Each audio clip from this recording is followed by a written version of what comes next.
communication, and communication. And therefore, we must empower our people to be able to have necessary information that can make them be able to protect not only themselves, their families, but also the people around them. Our relationship and association with the media has been outstanding, but we are asking that we can be able to deepen and expand that cooperation to ensure that every member of this country has sufficient information in as far that this situation is concerned. When that happens, then we shall be armed enough to be able to contain the spread of this virus. Now, to give you the update today, ladies and gentlemen, is the Cabinet Secretary, who is, like I did mention, is the chair of the National Emergency Response Committee, Honorable Mutahi Kagwe. When he is done, you will be given a chance to ask questions, and like we keep on saying, please keep the questions within the scope of this briefing. Thank you so much. Waziri, please. Good afternoon, members of the press. Fellow Kenyans, on Sunday, the 15th of March 2020, the government received confirmation of 2 more cases of coronavirus in Kenya, which brought the number of those who are tested positive to 3. The first case of this deadly virus was reported in our country on March the 12th, 2020, which we promptly relayed information to the public through His Excellency President Uhuru Muigai Kenyatta. Today, we have received confirmation of another case of coronavirus following tests carried out to a patient in one of our private facilities. This now brings the number of confirmed cases of coronavirus in the country to 4. The latest case was confirmed today at our National Influenza Center laboratory. The patient is reported to have traveled from London, United Kingdom, on the 8th of March 2020, arriving in the country on the 9th of March. Tracing of persons who may have come into contact with the patient is ongoing.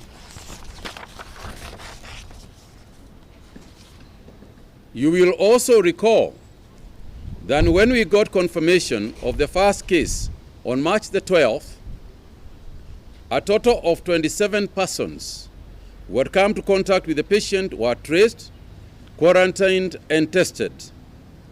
It is 2 of those who had tested positive. Results of the 25 plus and additional 23 other persons who have been tested have all turned negative. All the 23 from Bagathi Hospital, we have cleared them to self-quarantine at home. So far, our laboratories at Kameme and National Influenza Center have tested a total of 111 cases since this pandemic struck our country. For the 2 additional coronavirus cases, a total of 36 contacts have been traced to us by our surveillance team, and we are monitoring them. As you are aware, on the 15th of March, His Excellency the President had directed a number of measures, including travel, ban from any country with any case of coronavirus was restricted.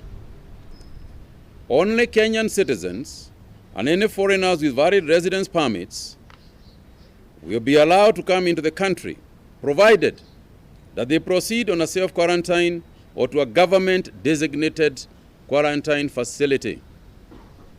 May I also add at this point that when the Public Health Act has been invoked, quarantine is not a voluntary measure.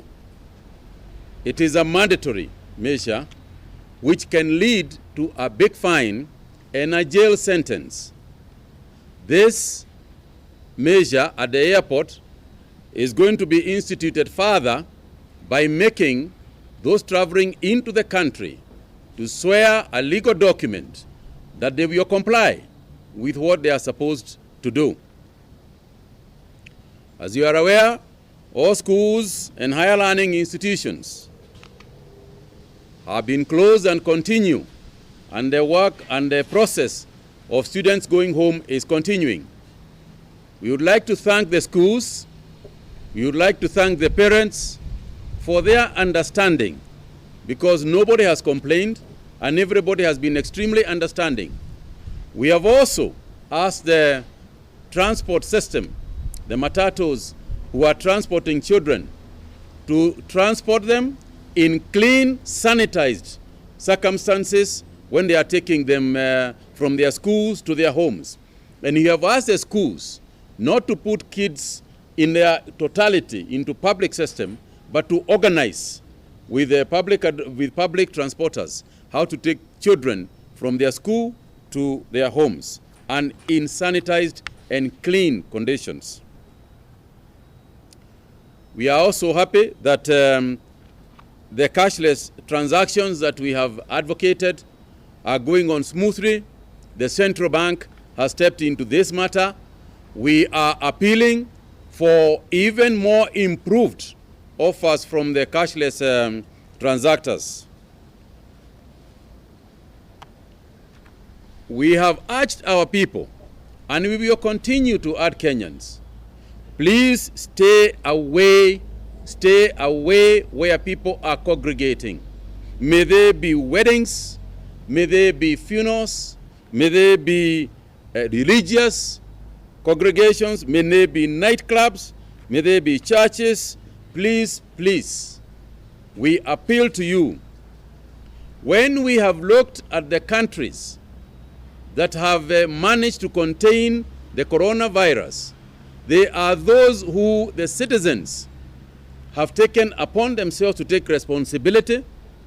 It is those places where social distancing has been brought to bear, and it is countries that have made decisions like the ones we have made very quickly. And for us to succeed, we will need the cooperation of just about every other institution that we have mentioned. We have asked that wherever possible, those people in offices, those people who are working, should actually try and work at home. We recognize that essential services must go on, and essentially work must go on.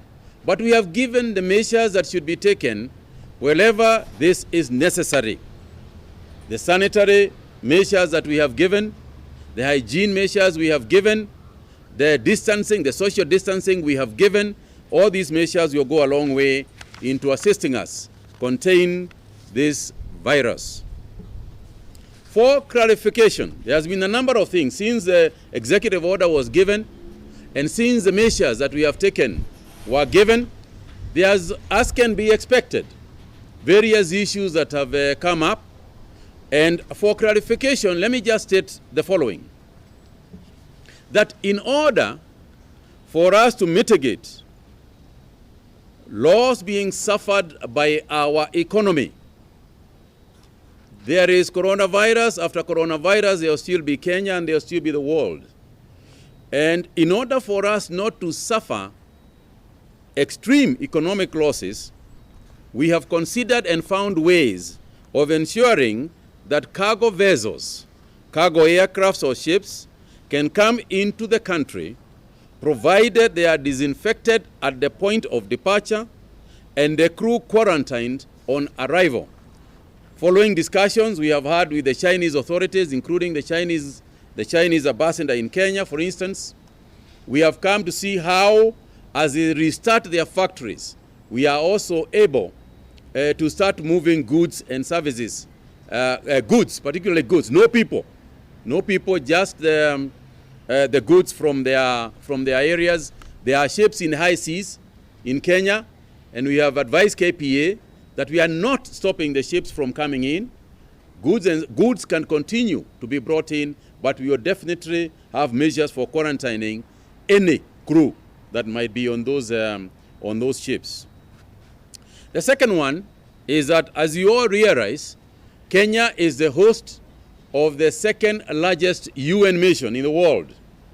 And therefore, in order for the UN headquarters in Kenya to continue operating, diplomats traveling to the UN and residents and the families of persons resident in Kenya. You remember we said that if you are resident in Kenya or if you are a Kenyan, your children can come to you.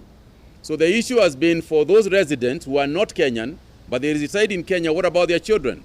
And we have said their children can come in, provided they also take the measures that we have given to even the Kenyans. They must quarantine. So UN staff, diplomats, we have said, yes, they can travel alongside the other Kenyans, but they must also follow the rules regarding quarantine. We continue, ladies and gentlemen, to emphasize to the members of the public to remain vigilant and appreciate that this is not a joke. This is not a rehearsal. This is a real McCoy. And nobody should imagine or take lightly the threat that faces our nation. We do not wish to send panic. We do not want to send fear amongst our people. But at the same time, let's be honest with each other. We have got 4 cases at the moment. It started with 1. We went to 3. Luckily, we are not spiking like very many other countries. We went to 4. But we can almost predict that going forward, we should prepare. We should prepare for, hopefully, what will be not too many more cases. The fortunate thing that we have at the moment is that those who have tested positive are healthy as can be in those circumstances, and are continuing to be looked after and without any outright dangerous signs from them. As this happens, we continue to ask the citizens to maintain basic respiratory hygiene and safe food practices. Please tell our people, keep on cleaning your hands. We have taken to not shaking hands, and we have adopted the Indian greeting of simply acknowledging each other. This is not an abuse against our culture. This is the reality of the day, ladies and gentlemen. So please, we are asking the media to continue passing this message forward and to educate our people and to highlight the seriousness of the situation, because we have been receiving information from people who think that we should take this lightly, who think that we are taking measures that are outwardly unnecessary. And I would like to assure you, nothing could be more necessary than the measures we are taking. We have asked that those areas, those social gatherings that are still going on in supermarkets, in eateries and so on, that you continue to observe the highest levels of cleanliness. Our people, our public health officers are on the prowl. At the slightest sign that an institution is not a restaurant or otherwise, is not observing the highest levels that we expect in terms of sanitation, washing of hands, and so on, then we shall take further steps. But at the moment, we are encouraged by the cooperation that we are getting from everybody. We are also making a special appeal for members of the public to utilize the toll-free number 719. 719. I'm appealing to the media, particularly the print media. If you could have that 719 somewhere in front of your newspaper or somewhere on the bottom of running at the bottom of your TV stations, it would help a lot. Because currently what is happening is that everybody is calling everybody. I cannot tell you how many people have called me personally to report a patient in Huruma, the other one in Mukurweini, the other one in elsewhere. So please, we have a toll-free number. Let's use it. Fellow Kenyans, I appeal, as His Excellency the President did the other day, for calm, vigilance, and care. Thank you all very much.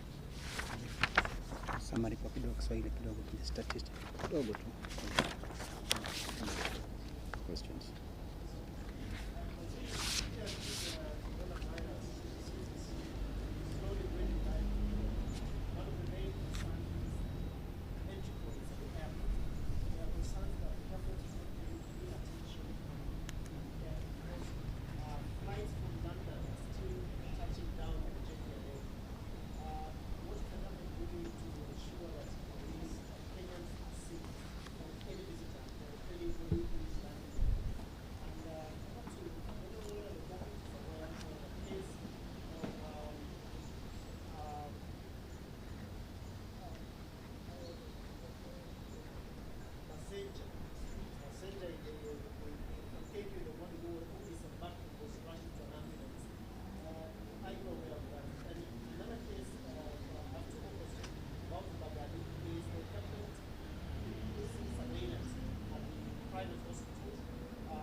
Could you please just identify yourself when you ask? My name is Kennedy from NTV, and you actually painted a grim picture for other cases that have come.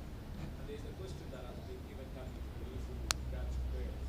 There are some who are looking at this break of their children being at home as a holiday.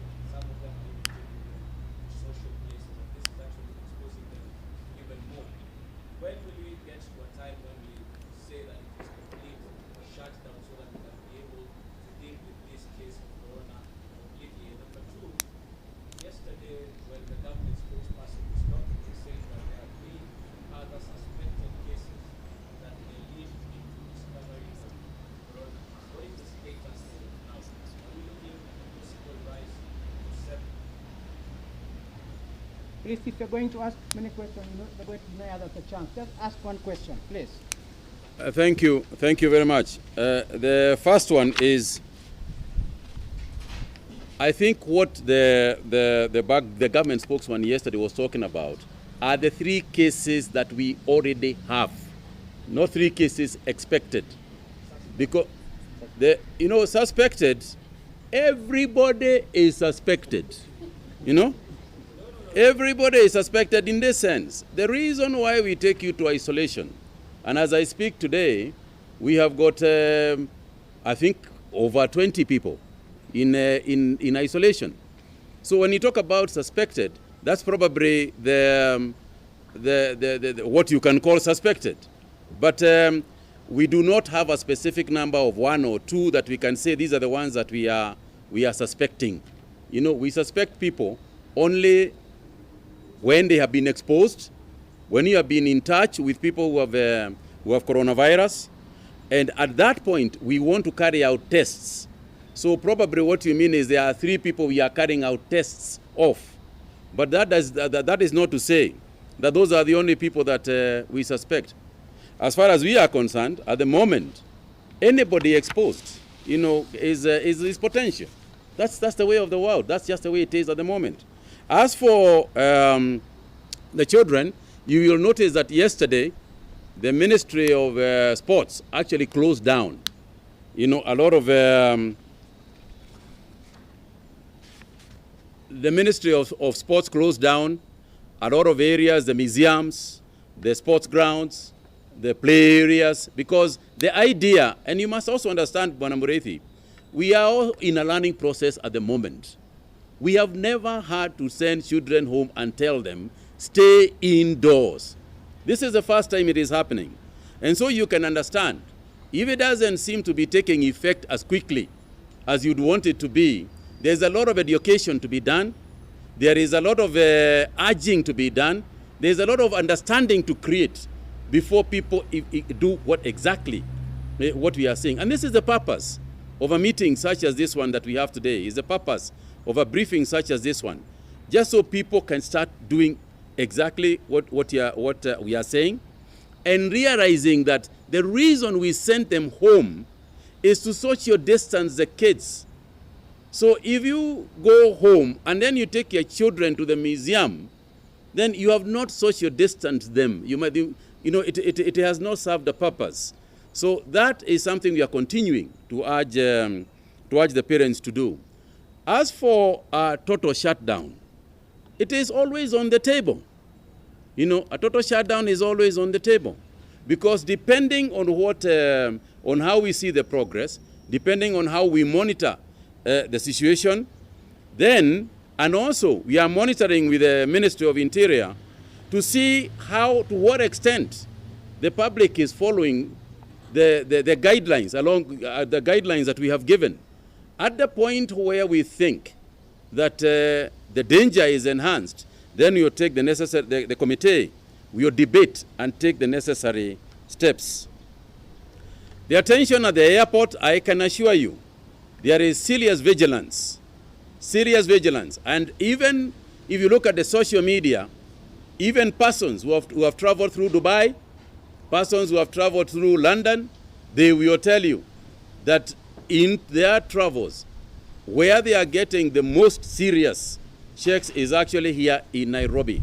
So we have not in any way relaxed our surveillance, both through our cameras, thermal scanners, and so on and so forth. And sometimes you can walk in and think that you are not scanned. I assure you, you are scanned. The case of a passenger in an ambulance, that's a detail I would not know right now. I'm sure that's the only one. He's not the only one who is in an ambulance. There must be a number of people from different places in an ambulance. And therefore, I will wait for the technical people to give that detail. We are working very, very closely with the private sector, and we are very happy with what they are doing. The business community has come together, and I believe in the coming couple of days, we will be having a joint press conference with them.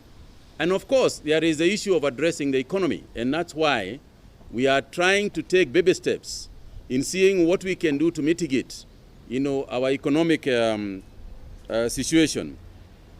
As for the sanitizers, let me tell you how to bring down the cost. Let me advise Kenyans how to bring down the cost of sanitizers. Buy soap and wash your hands. If you bring down the demand, demand follows supply. When the supply is limited, what happens is that the price go up. And as much as we are trying to tell these people, bring these prices down, we are asking the Ministry of Water, and indeed we can confirm that CS for Water, Cicely Karaoke, has already started to ensure that they are putting water points in as many places in this town and in the country as possible. The CS in Water has also confirmed that he is asking all water companies who have shut down water because of bills, because of certain mechanical issues, that we address those issues as county governments, as national government. if you people have not paid bills at this time, please understand, open those taps. We will talk about the money later. Right now, we are talking about life and death. Let's deal with the money later. Open the taps. And Sisri Karaoke has said this is exactly what she's trying to get done. So if people use soap, simple washing of soap with, wash your hands with soap.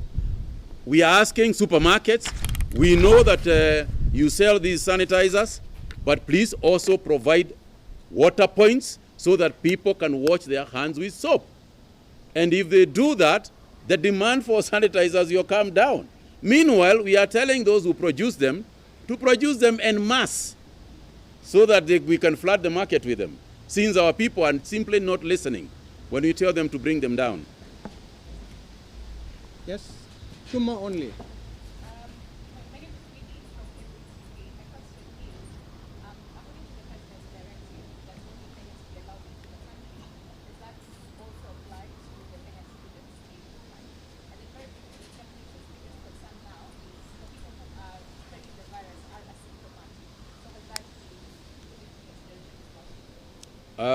Yes, maybe you can ask and I take the two. My first question is about social distancing. What measures are you taking to prevent in areas where, for example, slums, what is the government doing about it? And finally, I understand in 2015 you reported a team in West Africa about Ebola. Are you still using that team, and if you're using that team, what are they planning for example? Okay, I will let the technical team that is here, I will ask the DG to answer the question of the Ebola team and what we are doing with them. I had actually mentioned earlier that we are even using them for training of our own people. But I'll ask them to respond to that. You also raised a question about some symptomatic issues. I will ask those who know what that word means to also respond to it, because I'm not very conversant with those ones. But I would like to respond to the question of the very crowded areas that we have. And we have taken measures. We have asked our national youth. We have got a team of national youth people. We have got a team in the Ministry of Health that is going to start going around within those slum areas, walking the walk, so to speak, or walking the talk, so that they can be able to talk to them and tell them what to do and tell them how to behave in the event of and just to deal with some of these measures. And these are the areas we are saying that we are asking the county governments to take serious measures as far as cleanliness is concerned. We are also asking the Ministry of Water, and they are assisting us to do so, to ensure that these areas have water so that people can be able to clean their hands. Let me give my colleagues a chance. Thank you, CS. For the Ebola champions, indeed, we have incorporated the Ebola champions into our contingency plan. They are part of the people who are assisting us with the surveillance at our points of entry. They are in our isolation units at Kenyatta National Hospital and Bagathi Hospital. They are also part of the people who are assisting us in training the rest of the healthcare workers, especially on issues regarding infection prevention and control. Just because Ebola and COVID, like COVID, the main means of stopping spread is through infection prevention and control. So the Ebola champions are part and parcel of the entire war towards combating COVID-19. In terms of the spread of people who are asymptomatic spreading the virus, yes, scientifically it's true, but this is a small percentage of the population who can be able to pass the virus over to the next person. But the majority of transmission takes place when you start developing symptoms. That is like fever, you have cough, you have difficulty in breathing. So the people who transmit before they exhibit the symptoms are few. Majority of the transmitters are those who are symptomatic. Thank you. Just one last one. As we said earlier, wherever students are able to travel, We have said that wherever students are able to travel, our Kenyan students are free to travel. What perhaps you are asking about is airlifting, of Kenyans. Because even from China, there are students who are still able to come. But the thing about, and the dynamism of this whole disease, is that as we speak, China now is the one that is dipping completely. I think it's CNN that was reporting today that only 2, in the area of Wuhan were reported. So it may change so much so that at some point, the areas where we are supposed to airlift are not the areas that we should be concerned about anymore. But who am I to say? I mean, who knows what is going to happen in the next couple of days? For me, the important thing, and for the government, the important thing is for us to appreciate the seriousness, not panicking, not fearing, but just appreciating the seriousness of the situation. Kwa sababu alikuwa moja, sasa tuko na wanne. Tuko na watu wanne ambao wamepatikana na hii virusi. Kwa hivyo ni lazima tujikinge na ni lazima tufuate vile serikali inatuuliza tufanye. Asanteni. Now, we're going to have other updates as we go along. So thank you so much. No, Misha. No, you can't. Which hospital is this?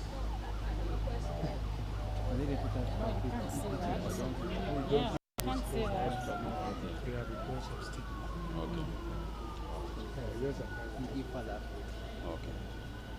As I say, we will continue to give further updates. Ladies and gentlemen, when I keep you waiting, you complain. Now I don't want to keep you waiting today. Asanteni sana. Thank you.